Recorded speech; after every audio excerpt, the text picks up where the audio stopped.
Okay, here is a very good book by Father Zacharias of the Essex Monastery. It's called The Engraving of Christ on Man's Heart, I think in English.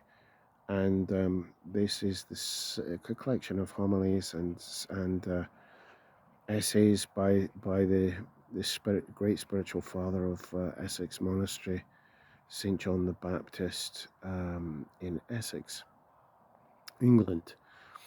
The despondency of the world and the zeal of the children of God. I'm not going to go through it. I'm not going to, break copyright and all that business. But it really gave me a lift tonight. I mean, what Father Zachariah, to give a wee synopsis of what's being said there, is the whole world lies in an unnatural state, and that includes, you and me pretty much, unless you're a fully fledged saint altogether. Why an unnatural state? Because everything we should be able to love God with all our heart, with all our soul, with all our strength, and everything that we do, everything we think, everything we say, everything we engage with should be pure reference to God. But we know that this is not the case. Even with churchgoers of one denomination or another, we all struggle, and we all lose the remembrance of God and fall into the idolatry of the created, worshipping the creation instead of the creator. That Romans 1 sin that we all can beat our chest and say, yeah, God, guilty, you know.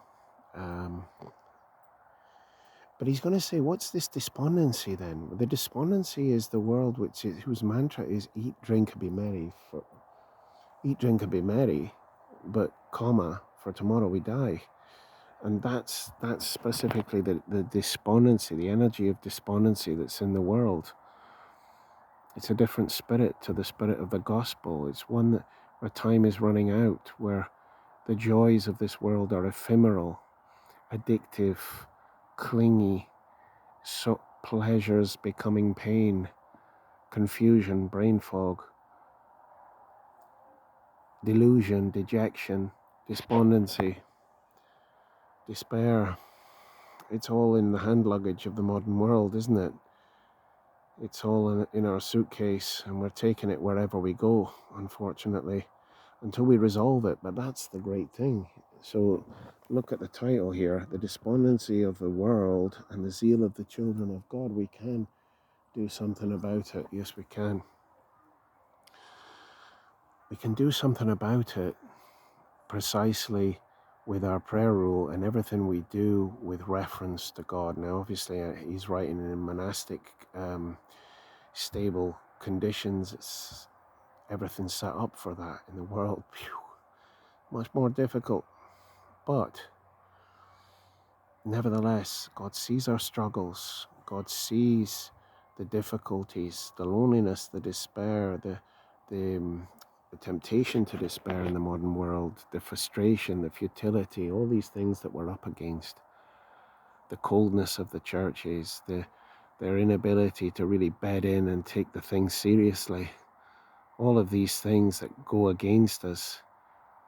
God sees it all, and when we give thanks, when we actually give thanks for the rejection that we feel, for the loneliness, the despair, for the sicknesses that assail us, old age, whatever it be, the futility of our job, when we, rather than boo-hoo-hoo, poor old me, and there's a time and a place, I'm sure, for that.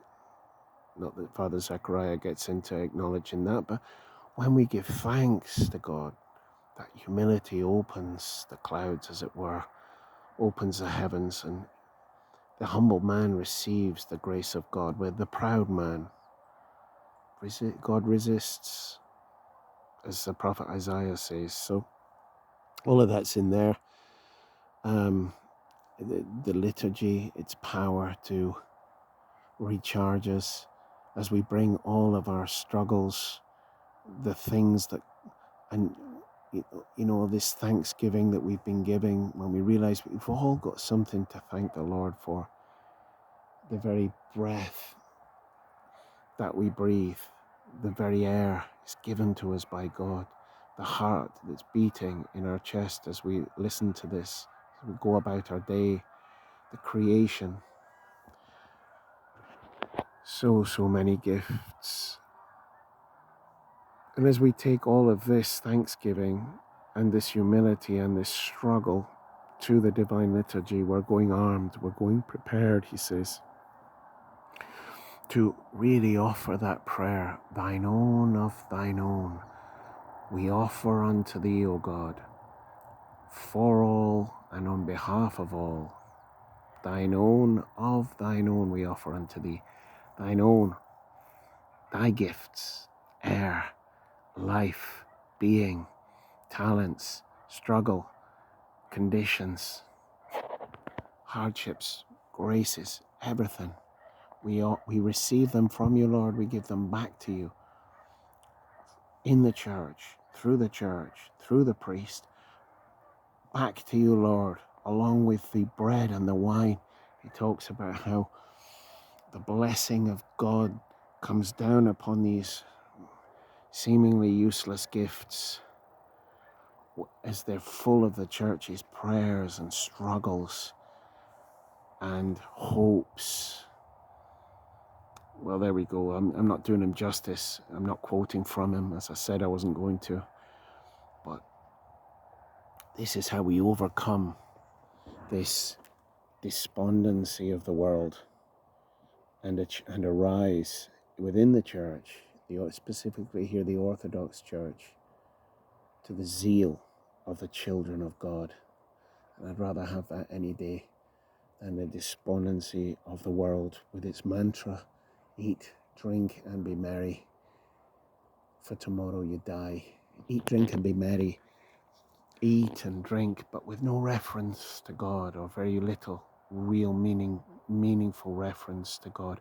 And so the very good things that God gives us, they become gods for us, little gods with a small g, and they become idols, and then they destroy, playthings of the devil rather than gifts of God.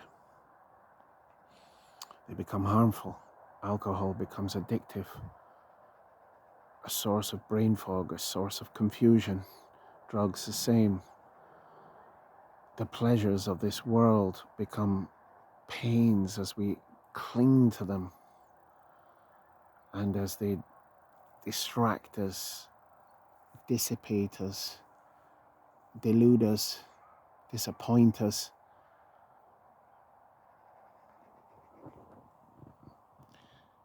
The despondency of the world and the zeal of the children of God, a zeal that comes from our sacramental life, humility and thanksgiving from the heart of the liturgy. I think that's pretty much where he's going. I hope that's useful.